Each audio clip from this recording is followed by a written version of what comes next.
C'est la date du dimanche 12 juillet 2020 que M. Die Enya, cadre et fils du Grand Biao, a choisi pour rendre visite à ses parents. La première étape de ce parcours était le village de Touandou 2, où il a posé la première pierre du marigot du nom de Siei Kao. Cap a été mis ensuite sur Zéo, où il a remis 7 motos. Une moto au président départemental de la jeunesse, une moto au président communal, 5 autres motos au président de la sous-préfecture de Zéo, Béoué, Diouzon, Blénémenouin, Tabli. Après Zéo, le cap a été mis sur le village de Diouzon, où il a offert 54 arrobans au collège de ce village. Il faut noter que M. Die Enya avait déjà remis 500 timbres aux nouveaux majeurs en vue de leur inscription sur la liste électorale. Et en plus de ces 500 timbres, il a offert 2 jeux de maillot, un au village de Bewa, un au village de Kouissra. Sans oublier les femmes de cette localité à qui il a offert au moins une centaine de pagnes. Votre média Event News TV, qui a suivi ce généreux donateur, lui a tendu son micro après la cérémonie.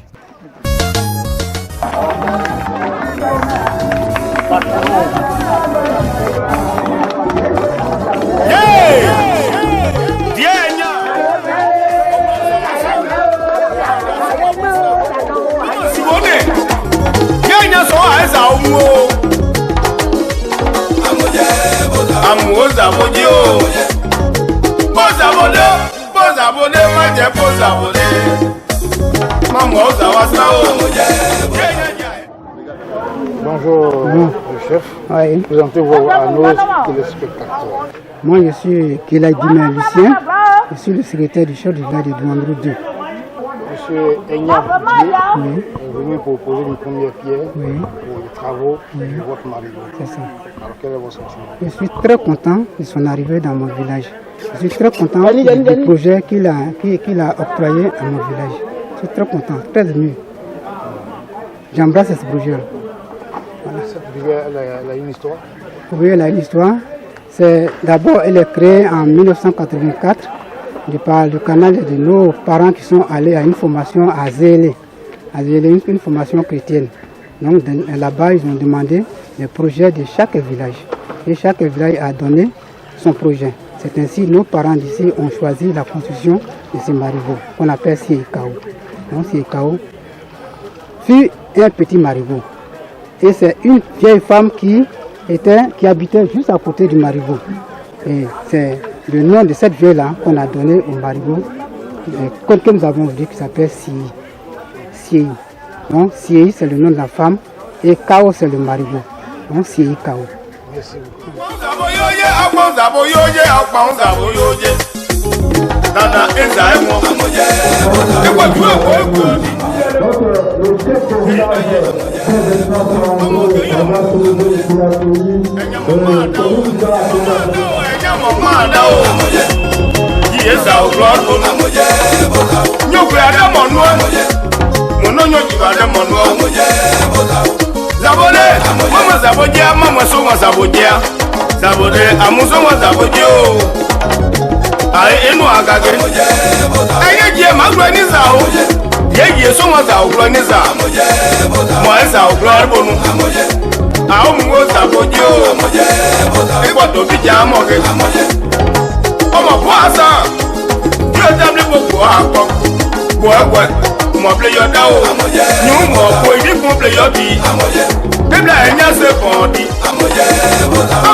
de Zéo, je vous remercie officiellement à clé de la moto, sinon la moto de Zéro le soir, et disons un étang de toute une série de motos que le monsieur D a remis à toute la ville.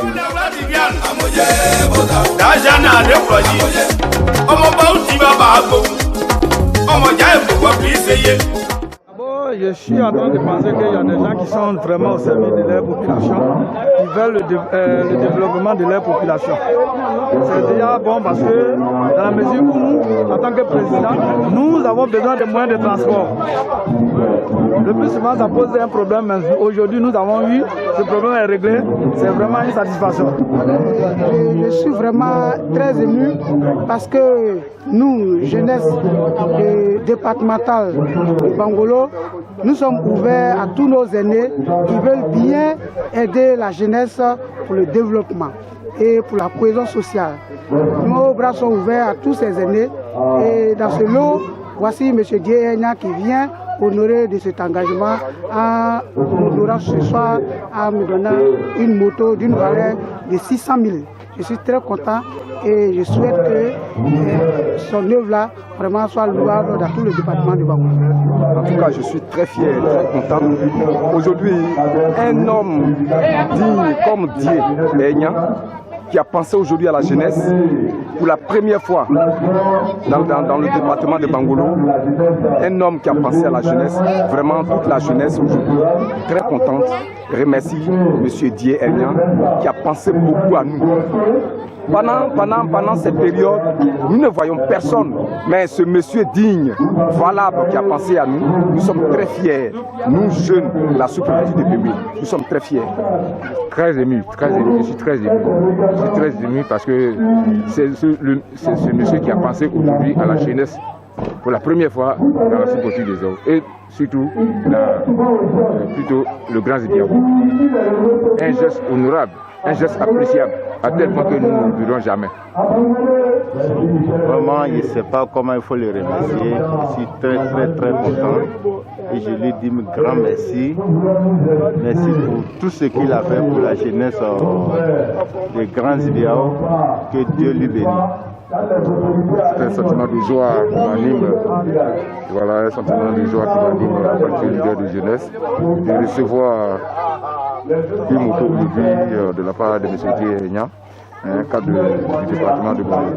En tout cas, moi, en tant que leader, recevoir ce don, c'est quelque chose, moi-même en tant que président de jeunesse, que je n'ai jamais eu. Donc, si aujourd'hui M.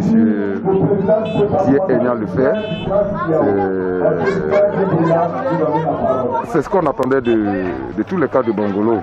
Donc, c'est une joie énorme qui m'anime vraiment à recevoir cette moto. Les premiers mots, ce sont des mots de remerciement. C'est une grande première. Depuis que je suis à la tête de cette jeunesse du département de Bangolo, qu'un cadre pense à la jeunesse et qu'il vienne outiller la jeunesse. Vraiment, c'est des mots de remerciement, c'est un soulagement. Nous ne pouvons exprimer que la reconnaissance.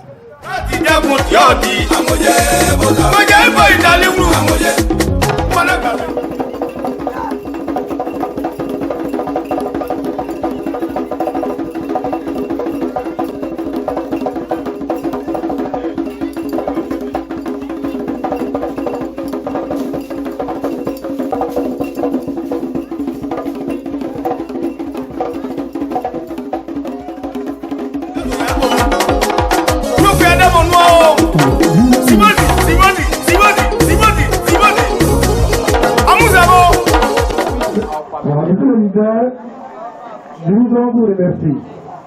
Aujourd'hui, l'État-président n'existe plus. Les parents, ici, aujourd'hui, on est fiers. Merci. Amis téléspectateurs de 20 News TV, bonjour. Nous sommes aujourd'hui avec M. Dienya. Dienya est un cadre de la région de Bangolo. Il a fait une tournée hier d'information, de sensibilisation à ses parents du Grand Zidiao. M. Dienya, bonjour. Bonjour. Vous avez en tout cas fait une tournée hier dans le Zibiao pour rencontrer vos parents. Qu'est-ce qui a motivé en tout cas votre geste à l'endroit de ces parents-là? Merci, M. Tidiane. Comme vous l'avez répété tout à l'heure, nous sommes fils de la région. Qui est Dié d'abord, excusez-moi? Ok. Dié est un fils de la région, est un fils du Grand Zibiao, est un fils de Kusa et qui a pour sa mère le grand-père. Il dit toujours 100% dans le lot. Je suis cadre au ministère du Commerce. Je suis en même temps aussi président de la mutuelle des agents du ministère du Commerce de Côte d'Ivoire. Je suis expert en énergie. Donc voici un peu ce que nous sommes. Vous avez inauguré un marigot qui donnait des mobilettes. Est-ce que vous pensez vraiment que ces dons que vous avez fait hier vont aller vraiment aux nécessités? Ou alors ces dons sont faits aux bonnes personnes? Oui, nous avons fait des dons dans un village d'Ouandou. Nous avons posé la première pierre d'un site ancestral qu'on appelle en Ouai le Sénica.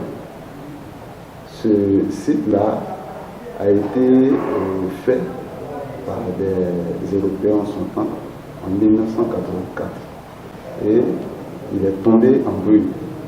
Donc depuis des années, depuis 1984, ce site avait besoin d'être valorisé. Et c'est ce que nous avons fait avec la population de Doumandou. Nous avons promis de valoriser ce site. Nous avons posé déjà, nous avons déjà fait la pose de la première pierre. Ensuite, dans la deuxième étape de notre tournée, nous avons fait des dons de 7 motos aux leaders des jeunes. Dans le canton Zibiao, par exemple, qui a au moins 5 sous-préfectures, nous avons donné 5 motos aux leaders sous-préfectoraux. Nous avons donné une moto au président départemental de la jeunesse du département de Bangolo et nous avons donné une moto au président communal de Bangolo. Donc voici ce que nous avons fait. La troisième étape était à Diourou, à Tirouzon. Voilà. Nous avons été sollicités par un jeune cadre qui est le président de la mutuelle de cette localité-là et qui avait construit un collège de proximité. Le collège va rentrer en activité cette année. Donc ils avaient besoin des tables bas pour l'effectivité de cette rentrée-là. Et nous avons fait le don de 50 tables dans ce village-là. Après, nous sommes partis à Péwa, voilà, qui est un village que voilà, nous avons aussi des amis qui nous ont sollicité faire de 3 classes. Nous avons fait des promesses. Mais là-bas, nous avons fait séance tenante un jeu de maillot plus un ballon. Dans notre village, nous-mêmes, où on était à la dernière étape, nous avons fait aussi un jeu de maillot, un ballon, et nous avons fait des dons à des représentantes des femmes des quartiers. Voilà, il y a 5 quartiers dans mon village, donc nous avons donné des conseils à ces différentes femmes-là. Mais aussi, une demande a été faite à notre endroit pour construire 3 classes de salle. Nous avons fait cette promesse et nous avons commencé avec notre équipe, voilà, la construction de ces 3 classes de salle d'ici quelques mois. Mais qui pourront avoir l'effectivité peut-être pour l'année prochaine. Donc voici les journées que nous avons réalisées cette journée de dimanche hier. On serait tenté en tout cas de vous poser la question, qu'est-ce qu'il fait pour Dié Enya? Oui, c'est ce que tout le monde dit, qu'est-ce qu'il fait pour Dié Enya? On voit toujours derrière les actions qu'on pose des relents politiques. Mais nous ne faisons pas la politique. Vous savez, j'ai été leader de jeunesse en son temps. J'ai été président de la mutuelle des jeunes étudiantins et scolaires du département de Bangolo en son temps. Et après, nous avons milité dans les syndicats étudiants aussi. En même temps, quand nous sommes rentrés dans la vie active, je suis actuellement président de la mutuelle des agents mutuels du commerce, comme je l'ai répété tout à l'heure. Donc, je suis un leader de société civile. Donc, ce que j'ai appris, c'est ce que je suis venu apporter à mes jeunes frères. Et ces motos que j'ai donnés, et ces jeunes-là ont besoin de se déplacer pour aller vers des villages, pour aller vers des localités. Vous savez, quand tu as une idée, elle se construit autour vraiment des jeunes qui constituent la flamme de la société. Et je mets ces jeunes-là en mission pour toucher de façon ostensible les réalités de ces villages. Et nous allons organiser les états généraux de la jeunesse du département de Tantouou. Justement, j'allais en venir à quoi va consister réellement ces états généraux-là. Et ça, c'est la première question. Et puis, bon, de manière générale, quelles sont les réelles difficultés que connaissent nos parents? Et en tant que fils de la région, quelles solutions préconisez-vous? Oui, ce sont ces difficultés-là que nous allons recenser et que nous allons mentionner dans ce livre-là. Vous savez, le milieu rural, nous connaissons plus ou moins les difficultés. Il y a d'abord les difficultés d'infrastructures économiques, telles que les routes, les équipements de santé publique, ça veut dire les hôpitaux, les maternités, les équipements éducatifs, ça veut dire les écoles. Il y a aussi les équipements d'hydraulique, les pompes villageoises, la diffusion d'eau potable, tout ça. Et il y a aussi, comme vous le souhaitez, les équipements d'autres, tels que les équipements de transport. Mais aussi, il y a aussi une autre difficulté qui est liée aussi à l'autonomisation des femmes. Donc les femmes ont besoin vraiment d'être autonomes, d'avoir des activités, parce que c'est un maillon qui constitue l'essentiel du développement durable de notre milieu rural. Nous avons aussi les difficultés liées à l'accès au foncier. Vous savez, la gestion foncière dans le milieu rural, elle est très délicate. Nous allons aussi en parler pendant ces états généraux pour trouver la solution la plus durable. Il y a aussi les difficultés liées à l'insertion des jeunes. Les jeunes ont besoin d'avoir une insertion socio-professionnelle pour être sédentaires. Ils ont besoin de rester au village. Mais ces activités-là qu'ils pourront faire aujourd'hui, nous avons des stéréotypes. Et quand on va au village, quand on vient chez un oncle à Abidjan ou qui a des moyens pour aider un jeune, il lui présente une daba, il lui présente une machette. Nous, aujourd'hui, les jeunes ont cette phobie-là de ces moyens de production. Donc, nous avons non seulement ces activités qui seront présentées, les activités agricoles que nous connaissons tous, et les activités agro-pastorales, comme l'élevage. Il y a aussi les activités de secteur tertiaire, comme le commerce, comme par exemple la restauration, comme les salons de coiffure. Donc diverses activités qui vont être développées par les jeunes eux-mêmes. Les jeunes, on a besoin, les jeunes eux-mêmes, de toucher eux-mêmes, de partager plutôt la vision avec eux. Il ne faudrait pas qu'on impose quelque chose à un jeune. Et surtout le jeune du milieu rural, il a besoin d'avoir une autre vision. Parce que l'agriculture s'est adaptée à l'évolution. Il faut retranscrire le développement en milieu rural avec les jeunes. Il faut s'asseoir avec eux. Il faut réfléchir avec eux. Il faut partager avec eux la vision. Et comme ça, ils pourront mieux être sur place et développer leur propre réalité pour avoir des recettes qui puissent vraiment leur permettre vraiment de s'autosuffire. Et c'est ce que nous voulons faire avec eux. Et vous pensez que ces jeunes vont suivre leur projet? Oui, c'est essentiel. Les jeunes, aujourd'hui, on ne peut pas suivre un tel projet si on a vraiment des ambitions et qu'on est vraiment responsable. Ces jeunes que vous voyez, la plupart de ces jeunes ont fait les bancs. Ils ont au moins un minimum de BPC. Donc ils savent où ils vont, ils savent ce qu'ils vont faire. Et nous les avons déjà touchés. Nous avons eu déjà des réunions déjà en prélude vraiment de ces assises-là. Et ils ont partagé ensemble. C'est parce que eux, ils ont eu l'adhésion de nos idées, ils ont eu l'adhésion de nos visions qu'ils nous suivent. Et ils vont nous suivre ensemble pour que ces actes de développement qui seront transcrits et mentionnés dans le livre blanc qui sera sanctionné, qui sera la sanction de ces assises-là, ce livre blanc-là qui sera présenté, et c'est ces axes de développement qui seront développés, que nous avons financés.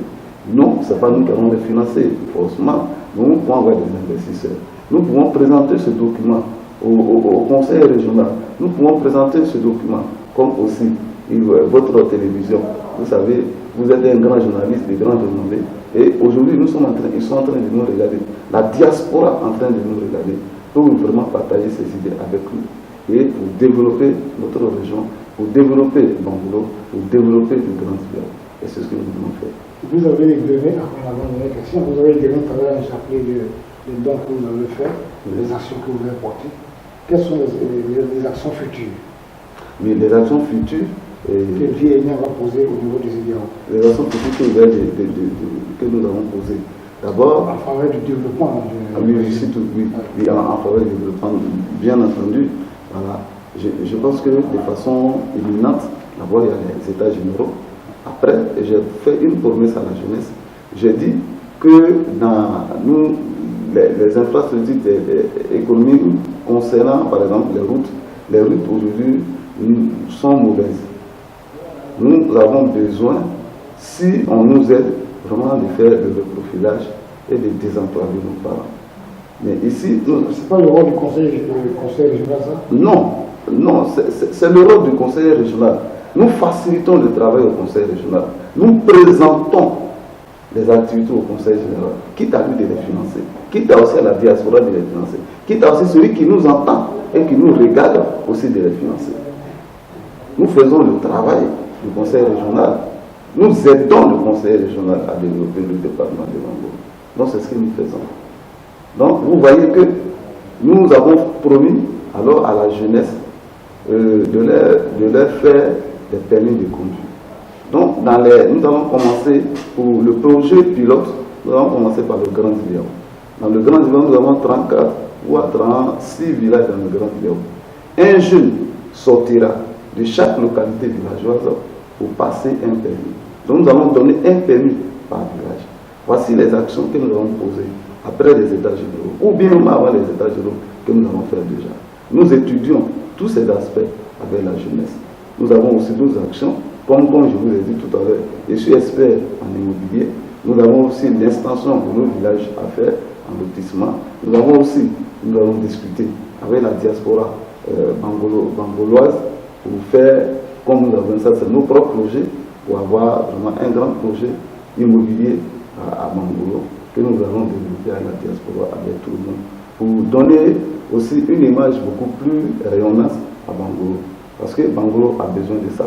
Les cadres même qui sont partout et qui travaillent ont besoin aussi d'avoir une maison ici, ont besoin d'avoir un lopin de terre ici à Bangoulou. Nous pouvons développer tout ça avec eux. Et les enfants de Bangoulou ne sont pas aussi réfractaires à ces actions-là. Ils ont besoin de venir investir chez eux. Mais il faut leur présenter un projet. Il faut leur présenter les lignes sur lesquelles nous allons travailler ensemble. Et ils en ont besoin. Et c'est ce que nous allons faire en les aidant. Est-ce que VIA a de très bonnes relations avec les cadres de Bangoulou? Est-ce que vous les connaissez? Quels sont vos rapports? Oui, nous sommes d'une génération de jeunes cadres, on se connaît plus ou moins. Et vous savez, quand nous allons faire poser ces actions demain, c'est les jeunes là qui viendront et qui vont nous accompagner. Donc aujourd'hui, nous avons dans nos activités faire aussi une grande rencontre avec tous les cadres de Bangoulou venant de la diaspora ou même d'Abidjan ou même de Côte d'Ivoire pour qu'on se réunisse. Et puis vraiment aussi, quand nous allons avoir le livre blanc, nous allons présenter au cadre de Bangoulou. Voilà, et que voilà, on pourrait s'aider pour que Bangoulou soit vraiment un projet pilote pour la région du Guémon, un projet pilote pour la région du Cavali. Voilà. Donc, qui va faire cas d'école partout dans les régions du Côte d'Ivoire. En tout cas, merci beaucoup d'avoir reçu nous chez vous ici à Bangoulou. Merci. Nos téléspectateurs qui vous regardent, qu'est-ce que vous pouvez leur dire? Et la jeunesse de Bangoulou qui nous regarde, je voudrais être vraiment beaucoup plus direct avec elle. Je voudrais dire, aujourd'hui, on nous traite de plusieurs sortes vraiment beaucoup de langues, disant que la jeunesse, tout à l'heure nous avons reçu des gens et qui disent que donc, la jeunesse de Bangolo est ceci, la jeunesse de Bangolo est cela. La jeunesse de Bangolo se réveille. Qu'elle se réveille, qu'elle apporte sa pierre à l'édifice, qu'elle se réveille pour aider nos parents, qu'elle se réveille pour s'auto-suffire, qu'elle se réveille pour développer Bangolo. Et nous sommes convaincus que cette jeunesse-là, elle est déjà capable et elle est déjà prête vraiment à recevoir nos messages. Je vous remercie. En tout cas, merci beaucoup. Merci encore de nous avoir reçus. Merci. Amis téléspectateurs de 20 News TV, nous étions avec M. Dié Aignan. Dié Aignan est cadre, fils de la région de Guimont, mais plus précisément de Bangolo. Merci beaucoup. C'était Tidiane Oula pour notre émission. À très bientôt.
Reportage Tidiane Oula pour Event News TV.